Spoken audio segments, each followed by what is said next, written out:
আসসালামু আলাইকুম প্রিয় দর্শক, লটক বিডি চ্যানেলের পক্ষ থেকে স্বাগতম। আমি অ্যাডভোকেট ইউসুফ নিয়মিত আইন চর্চা করছি ঢাকা জজ কোর্টে। প্রিয় দর্শক, আপনাদের জন্য একটি বড় সুখবর আছে, সেটি হচ্ছে নামজারি কার্যক্রম স্থায়ীভাবে সমাধান হয়েছে। এই বিষয় নিয়ে বিস্তারিত আলোচনা করব। ভিডিওটি না টেনে সম্পূর্ণ দেখতে থাকুন।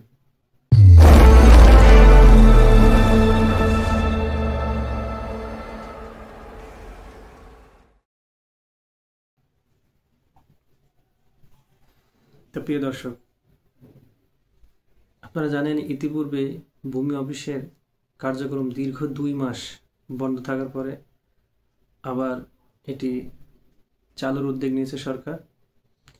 2 মাস বন্ধ ছিল এই কারণেই যে সরকার আগের যে ম্যানুয়ালি আপনার নামজারি অথবা খাজনা গ্রহণ করতো সেটিকে বাদ দিয়ে অনলাইনে সফটওয়্যার আপগ্রেড করার মাধ্যমে কিন্তু এটি নতুনভাবে নামজারির অথবা খাজনা অথবা ভূমি রেজিস্ট্রেশন অনলাইনের সিস্টেম বা বিধান করেছেন। এটির মাধ্যমে কেউ যেন কাউকে প্রতারণার মাধ্যমে সম্পত্তি আত্মসাৎ বা হস্তান্তর করতে না পারেন, এই জন্য এই পদ্ধতিটি এই নতুন সরকার 5 আগস্টের পরে এই নতুন সরকার গঠন হওয়ার পরে এই সিদ্ধান্তটি গ্রহণ করেছে। তো প্রিয় দর্শক, আপনারা জানেন যে সম্পত্তি যখন আপনি সাবকাবলা মূল্যে ক্রয় করবেন অথবা বিক্রয় করবেন, সেই ক্ষেত্রে কিন্তু অবশ্যই নামজারিটি আপনার খুবই ইম্পর্টেন্ট একটি বিষয়। যে নামজারি না থাকলে কিন্তু আপনার নামে যদি সর্বশেষ রেকর্ড না থাকে, তাহলে কিন্তু আপনি সম্পত্তি হস্তান্তর, বেচা বিক্রি অথবা দান কিছুই করতে পারবেন না। তো এই জন্য অবশ্যই আপনার নামে নামজারি থাকা খুবই জরুরি। তো যখন আপনার নিজের নামে যদি যে সম্পত্তিটি ক্রয় করেছেন সেটি যদি নামজারি করে না থাকেন, তাহলে কিন্তু এই সম্পত্তিটি হস্তান্তর করতে পারবেন না। যেহেতু এই দীর্ঘ 2 মাস ধরে আপনার যেই নামজারি কার্যক্রমটি বন্ধ আছে, সেটির কারণে আপনি যদি আপনার মোটা অঙ্কে কোনো টাকারও প্রয়োজন হয়, সেই ক্ষেত্রেও কিন্তু আপনি সম্পত্তিটি হস্তান্তর অথবা বেচা বিক্রি করতে পারছেন না। তো প্রিয় দর্শক, এই বিড়ম্বনা থেকে আপনাদেরকে রেহাই দেওয়ার জন্য সরকার 2025 সালে এসে কিন্তু সফটওয়্যার আপডেট যেই কার্যক্রম ছিল সেটি সম্পন্ন করেছেন। আপনি এখন চাইলেই কিন্তু যেই সম্পত্তি ক্রয় করেছেন সাবকাবলা মূল্যে অথবা দান দলিল মূল্যে, সেই দলিলটি কিন্তু এখন দলিলটি দিয়ে কিন্তু আপনি নামজারি করতে পারবেন। যদি আপনার খাজনা পরিশোধে বা খাজনা বাকি থাকে, সেই ক্ষেত্রে কিন্তু খাজনা আপনি পরিশোধ করতে পারবেন সম্পূর্ণ অনলাইনে। এখন এই সফটওয়্যারের মাধ্যমে কিন্তু আপনি যখন আপনার সম্পত্তি সাবকাবলা মূল্যে কাউকে বিক্রি করবেন, অবশ্যই দলিলটি অনলাইনে রেজিস্ট্রেশন হবে।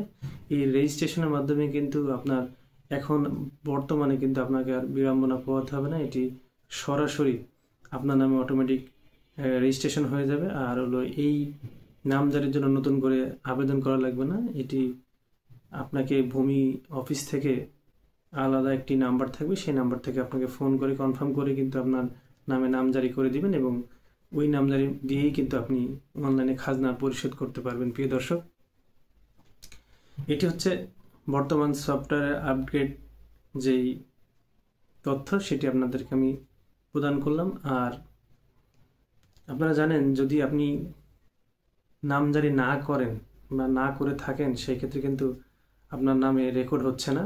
এই ক্ষেত্রে কিন্তু সম্পত্তিটি আপনার হাতছাড়া হয়ে যাওয়ার একটা ভয় থাকে।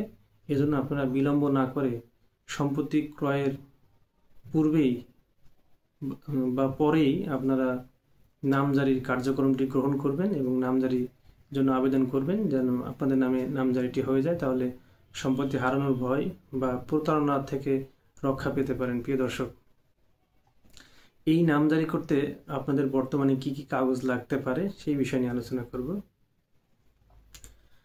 তো প্রিয় দর্শক, নামজারি একটি দলিল মূলে যখন আপনি সম্পত্তি ক্রয় করবেন সাবকাবলা দলিল মূলে, তখন আপনার ক্রয় করার পরে কিন্তু আপনার প্রয়োজন হবে আপনি যার কাছ থেকে সম্পত্তি কিনেছেন সেই ব্যক্তির একদম শুরু থেকে সিএস থেকে এসএ, আরএস, বিআরএস এবং সিটি খতিয়ান, সর্বশেষ যে সিটি খতিয়ান বা বিআরএস খতিয়ান আছে, এই খতিয়ানগুলা আপনাকে প্রোভাইড করতে হবে অথবা তাকে নামজারি করা আবেদনের জন্য তার কাছে সংযুক্ত করতে হবে কম্পিউটারের মাধ্যমে। সংযুক্ত করার পরে কিন্তু আপনার জন্য নামজারির জন্য আবেদন করতে হবে এবং আপনার সাথে 1 কপি ছবি দিবেন এবং আপনার মোবাইল নম্বর অবশ্যই দিবেন। যেই মোবাইল নম্বরে আপনার নামজারি আবেদন সম্পন্ন হলে আপনাকে একটি মেসেজ প্রদান করবে যে কবে আপনার এই নামজারির জন্য শুনানি গ্রহণ করবে তারা, সিল্যান্ড অথবা ভূমি অফিস, সেটি আপনাকে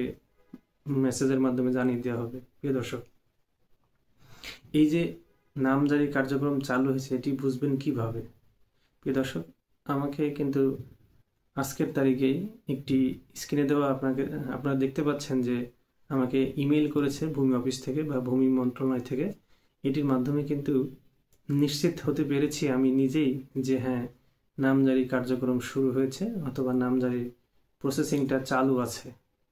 যেহেতু তারা আমাকে কনফার্ম করেছেন যে আপনি আপনার নামজারির জন্য পরবর্তী পদক্ষেপ গ্রহণ করতে পারবেন, সেই SMS এর সূত্র ধরেই কিন্তু আমি আপনাদেরকে এই তথ্যগুলো প্রদান করলাম। প্রিয় দর্শক, যদি তথ্যগুলো আপনাদের উপকারে আসে বা আপনাদের কাজে লাগে তাহলে অবশ্যই আমাকে সাবস্ক্রাইব করে পাশে থাকার জন্য বেল আইকনটি চালু করে দিবেন এবং নতুন নতুন তথ্য জানার জন্য বা বোঝার জন্য অবশ্যই আমার ডেসক্রিপশন বক্সে আমার নাম্বার দেওয়া থাকবে, সেই নাম্বারে যোগাযোগ করতে পারেন অথবা কমেন্ট করে আমাকে জানাতে পারেন।